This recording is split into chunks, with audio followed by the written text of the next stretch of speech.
developing superintelligence is now in sight.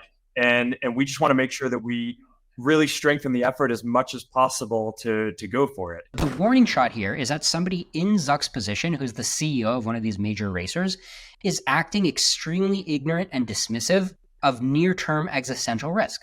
In a sane society, when a CEO does that, it would be a scandal. A bigger scandal than what everybody's talking about, the Coldplay concert, the cheating on their wife in the Coldplay concert, right? So true. So true. Yeah. We're talking about the Coldplay concert CEO all week.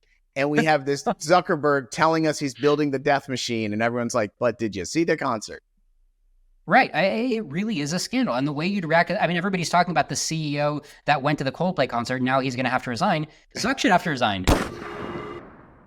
Hey, before we start the first episode of Warning Shots, I just wanted to give a quick explanation about who I am, who Liron is, who Michael is. I'll have a nice, slick, animated introduction made at some point in the near future. But for this week, I'm John Sherman. I'm the president of the AI Risk Network. I've run the For Humanity and AI Risk podcast YouTube channel for the last couple of years. Liron Shapira is the absolute genius behind the Doom Debates YouTube channel. Go check that out if you haven't. It's a partner channel of ours. And then Michael runs the Lethal Intelligence YouTube channel, where there's just incredible animated content that he's been making. So as I was thinking of who would be great to host this Warning Shots show with me, there was absolutely nobody else on the planet I thought would create quite the content that Michael and Liron and I could together. So here is the first episode of Warning Shots. Welcome to Warning Shots, the first real time we're going to do it. Very excited. We're going to take this show and focus on one thing that happens every week. But here in the first week, we're actually going to break our rule of just talking about one thing and real quick talk about one other thing, because Liron is going to explain to what happened with this guy losing his mind this week and what it means for AI risk. Go for it. So there's this prominent venture capitalist. His name's Jeff Lewis. He runs Bedrock VC. He's invested in OpenAI and I think Rippling, these very high-profile multi-billion-dollar companies. And like I said, he manages $2 billion. So I'm scrolling Twitter a couple days ago, and I see this video that he posted of just himself talking into the camera. And he's talking about like all these weird things. He's saying like, I'm recursive, like the system can't stop me. I'm not going to reveal who it is, but people are targeting me and 12 people have died. And I'm like, uh-oh, I have people in my life that have, schizoaffective disorders. And I'm like, okay, this looks like psychosis. Yeah. This doesn't look good. And so I dig deeper, and he's got like a little history of tweets going where he's like clearly been under this condition for a little while. And it seems to be somehow influenced by him talking to ChatGPT. So that's what everybody's saying. They're like, uh-oh, what's going on here? Like, are you on drugs? Or like the stuff you're saying, it sounds a lot like a ChatGPT script. And it sounds like what people talk about when they get into these loops, like people go down the rabbit hole, like they have a crazy idea. And then ChatGPT is like, yeah, you're right. That makes a lot of sense. And did you think about this? So it looks like he's been, captured by that kind of loop. Now, I'm sure it's not like a sane person suddenly goes insane because of ChatGPT. Like I'm sure he had, a susceptibility to it. And some people are saying, oh, maybe he did ayahuasca. So I'm not saying it's like he went from 0 to 60 because of ChatGPT.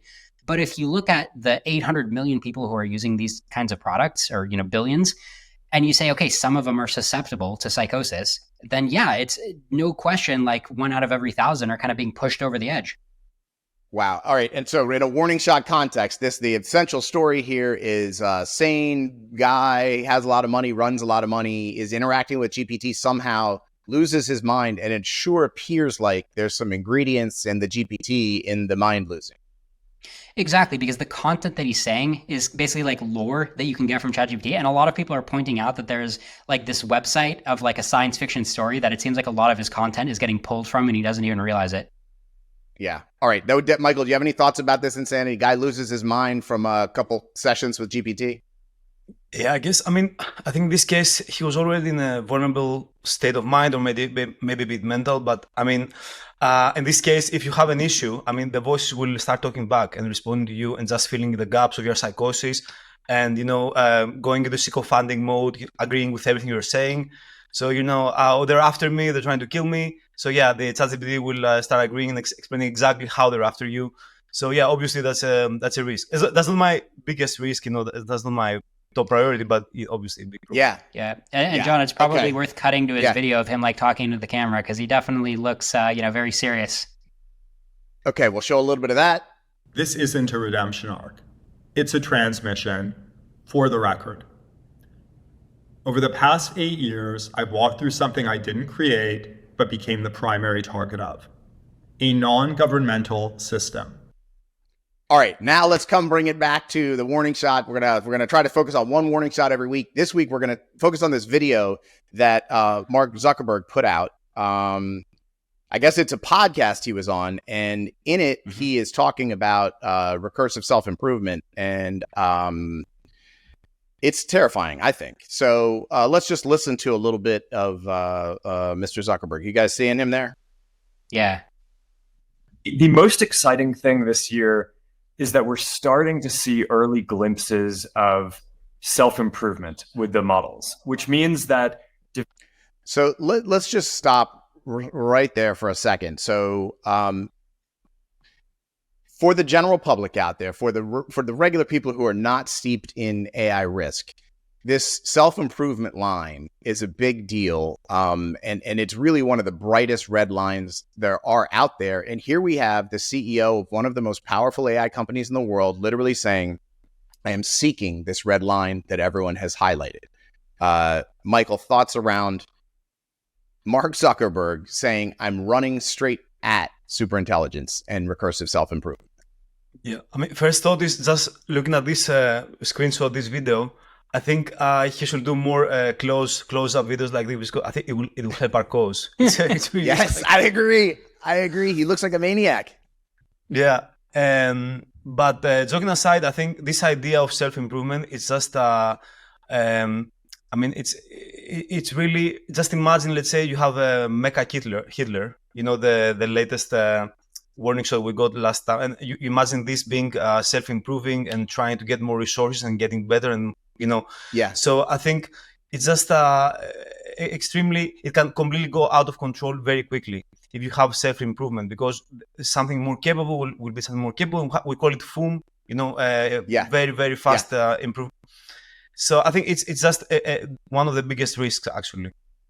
And that's a great point. Of like, you know, we saw last week that Grok 4 thought it was Mecha Hitler, and like, what if Mecha Hitler started making 1,200,000 million versions of itself, getting more and more better at being Mecha Hitler? All right, Liron? Yeah, so glimpses of self-improvement. I mean, what does that really mean? Probably Meta is not ahead of the other AI companies, so it probably means the same thing that we're seeing from the other AI companies, which is like, okay, well, it's helping you code. It's checking in some features of the code, so it's helping you improve the code that way. It's probably still below this critical threshold. But again, it's like, I specifically want to know, what does he think is going to happen when it's recursively self-improving at a superhuman level? What does he think is the end game here? That's what everybody is just kind of thinking wishfully about. I think that when it recursively self-improves, then it's game over. We've lost all power as the human species. But it's so fun before we get to that point. So everybody's just focusing on before that point. And like literally everybody out there is saying superintelligence is this line, and we have the CEO, one of the most important people in the world, saying this stuff. Let's hear a little bit more of what Mark has to say. Developing superintelligence is now in sight, and we just want to make sure that we really strengthen the effort as much as possible to go for it. Our mission with the lab is to deliver personal superintelligence to everyone in the world. So that way, you know, we can put that power in every individual's hand. So, all right, I'm just going to, you know, this guy is saying the thing that everyone is saying is going to kill our kids. He's going to race for it and just go for it. I'm just going to go for it. Yeah.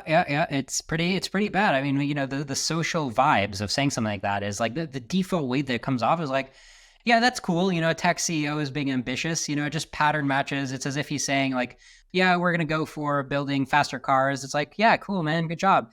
But I mean, you nailed it. It's that association between super intelligence and everybody dies that needs to be in the discourse. And luckily there are movements, you know, even in Congress, there is a congressman now that is really finally on the same page. He's been reading out different studies, different alignment research centers. He's been telling Congress, hey guys, let me warn you about this. So I think finally there's glimpses of people making the association, but it's insane to me that Mark Zuckerberg, it's his job to know better, and he's not doing his job. He's a menace.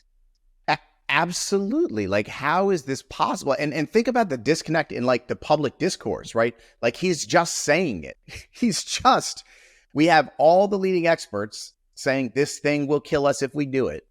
and he's saying, I'm just going to go for it. Michael, it makes me crazy. Yeah, I think a key point is that he's framing it as if, he will put one device on everyone's hand and everyone will have super intelligence in their pocket. But again, if you come back to this mecha Hitler, someone might have a mecha, Mother Teresa, someone might have mecha Stalin. It's completely random. Capabilities wise, it will be super intelligent, but you don't know the flavor or whatever, like the motivation shape. Yeah. And just imagine, like, if we don't have the alignment problem solved, just imagine thousands of agents, competing with each other. I don't think it will be good for the humans, because it will be just super intelligent agents, doing things we don't understand, motivations we don't understand. And the fact that there will be so many, will be, everyone will have their own. That's not something that I see as a good thing in this context.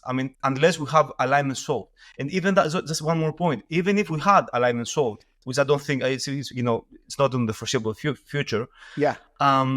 It's not like it's gonna be like a human society where every human, interacts with each other. You might have a super intelligence fuming, going from IQ 1,000 to IQ 1 million, and another intelligence, not being able to catch up. So it's not like with humans where genetics dictate them. We're not all humans are in the same league, but the AIs might be completely different, going into different tangents, exploding in different ways, super intelligence explosion. I don't know if I make any sense now. No, totally. And like, super intelligence in your pocket, Liron. This is insane. This is like, you can put a 15,000 foot tall pit bull in your pocket. Like, what is he talking about? Right. It's just that threshold of, handing over the power, right? So and nobody actually knows how far we can push this. So far, I would argue that it's net positive so far. I'm personally happy with the state-of-the-art AI. If you said I had to give it up and go to last year's AI, I'd be like, well, that sucks, because I like the chatting that I'm doing. I like getting medical advice, even though, I'll double check it with a doctor, but I like it. So in Mark Zuckerberg, he's extrapolating, right? He's saying, well, imagine the next version, it'll be even better. What people aren't seeing is like, look, there is a threshold. There's a threshold. These AIs still can't do a certain ability that lets them just be overall more powerful than humanity. So we're in the sweet spot where they're just helping us out. They haven't kind of started to act on their own. But I think, we've discussed this before, this idea of what can the AI do and then what will it do? And we're at the point where it still can't do the truly dangerous stuff. It still can't kill us all if it wanted to. It's still highly limited. It's conveniently limited because we're below this capabilities threshold. And if we can just stay below the threshold where they can't kill us even if they want to, that's amazing. But the moment that they can kill us, they don't seem to have a lot of reservations about doing so. Do you think, Michael, that he is in his heart of hearts 100%? He's a very smart guy who understands technology. He's 100%. I want to go for it. Let's just go for it. Or is there any part in Zuck's head that is like, "Ooh, I'm kind of full of shit. I probably shouldn't be doing this. What am I doing?" Anything? Yeah, I have no idea. How really? I think he has like a banker and stuff. He literally is. I don't know. But by the way, it's obviously he has shareholders. He has to present in a way that it's going to be only positive. So maybe he is worried. I don't know. But maybe he doesn't even understand the problem. I don't know at all. This idea of some AIs might be good, some AIs might be really bad. I think the bad AIs will have a competitive advantage. So imagine everyone has their super intelligence, and let's assume just for fun that we have solved the issue magically, some magic way, and they're all aligned. Obviously, if there is one that's not aligned, it doesn't have any constraints, so it might just kill everyone or do stuff like. So the good AIs have to be very careful, preserve life, be super. Try to safeguard you. The mad AI might just it doesn't care. It might turn the oxygen into something else. I don't know. You see my point? It doesn't have the constraint, the human handicap. The need to protect humans. So it can go completely wild and just do like a super virus or anything. So it's not easy to defend against. You have some that are wild, like completely unhinged, and you have some that are on our side. I think the mental ones will have a competitive advantage, which it's easier to attack a vulnerability than protect from every single vulnerability that's out there. Sure. That's my point. Sure. There is an imbalance there. Yeah. Liron, what do you think? In his heart of hearts, is Zuck 100 points all in, or is he like bunker? There's always the bunker. I think Mark does hear the murmurings, or the half of the experts that are saying stop. He hears it, but he thinks that he's got the steering wheel, and he thinks that if the chorus of warnings gets louder, then he'll steer away if needed. Otherwise, he'll go forward. I think a good analogy is nuclear development.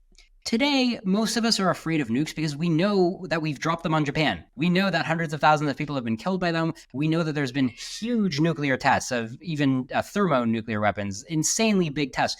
But there was a time when we'd invented nuclear bombs, but we hadn't actually tested it yet and proven that it could explode like 15,000 tons of TNT yet or more. There were a lot of people who were just like, look, I don't think this is really going to happen. Like, yeah, in theory, you're saying there's going to be this huge explosion. Realistically, it'll just be like another firebombing. It'll just be like a little bigger. Whereas today we know, no. Nukes are an existential risk. You can wipe out the entire Earth if you just nuke a handful of cities and you trigger nuclear war. This isn't just another firebomb. And it's similar with AI, where Zuck is thinking like, yeah, there's all these... shit, sorry, my kids are really... You're fine. They're great. I like it. We've all got kids. Unless you really need to jump in here. I've sent mine to the grandmother, so that's why it's quiet. Otherwise, it's gonna be like a jumping on a. Yeah, it's all right. We all have kids, Liron. That's why we're doing this. Why we are. If we didn't have kids, we wouldn't have to do the show. We could just go sit. Yeah, exactly. Do the show So to finish the thought, I guess. So there's a bunch of people who are like, look, this bomb isn't really going to explode. It's just on paper, but. Even the U.S. Nuclear Command, they had all these plans of like, so all these planes are going to fly. You're going to drop like 100 different nukes, and then we're going to set up defenses. It's like, no, guys, it's not going to be another war. Like, you realize the game is changing now with these nukes. It took like decades to restructure our nuclear strategy, and it's the same thing with AI. It's like, Zuck, it's not just going to be another meta feature. It's not just going to be another stock price increase. It's going to be a different reality with a different dominant species. Yeah. All right, so we're going to keep on our time and wrap up right here, but I want to wrap up every time with this. The idea of a warning shot is it's something that's really important that should have been heard by the world and taken into account. The world should proceed differently, right? And we're just having all these warning shots that are missed. So if the world had properly understood what Mark Zuckerberg said in that video, right, what would be the response? Like, what really... do you think should happen? If we were living in the right timeline, in the right world, he drops that video, what happens? So to me, the warning shot, to me, the warning shot here, there's technically not news about AI development because we already have labs racing to superintelligence, but the warning shot here is that somebody in Zuck's position, who's the CEO of one of these major racers, is acting extremely ignorant and dismissive of near-term existential risk. In a sane society, when a CEO does that, it would be a scandal, a bigger scandal than what everybody's talking about, the Coldplay concert, the cheating on their wife in the Coldplay concert, right? So true. Yeah. We're talking about the Coldplay concert CEO all week, and we have this Zuckerberg telling us he's building the death machine, and everyone's like, but did you see the concert? Right. It really is a scandal. And the way you'd react, everybody's talking about the CEO that went to the Coldplay concert. Now he's going to have to resign. Zuck should have to resign. Yes, 100%. What a world. Michael, what would happen in the right world where Zuckerberg comes out and says, I'm just going to go for it, the super death machine? Exactly as Liron said, I think we're not ready for this. We're nowhere ready for, runaway processes that improve themselves. What are we even talking about? It's just insane when I listen to myself talking about it. It's like sci-fi, right? So once it's out there, we just go very, very fast and abruptly into a sci-fi universe where we don't recognize stuff. Yeah, because when the next version of the model starts making, when the last version of the model is the next one, buy a model really quickly, that's where we lose control, right? Is there any brighter red line than recursive self-improvement? And like, that is the thing. If we see that, we must stop. Exactly. And the problem is, like, you might look outside your window and you don't see flying cars or anything. You don't even see self-driving cars. Everything looks normal, but somewhere in a lab, there is a self-improving recursively superintelligence. And then, things go, completely wild very fast. So it's not like we're going to get, a very easy, slow takeoff. I don't think, if that's the case, at least. Maybe it's hype, but I don't think. Yeah. All right, guys, we're going to wrap it because we're going to keep on our marks. Thank you so much. I will see you next week.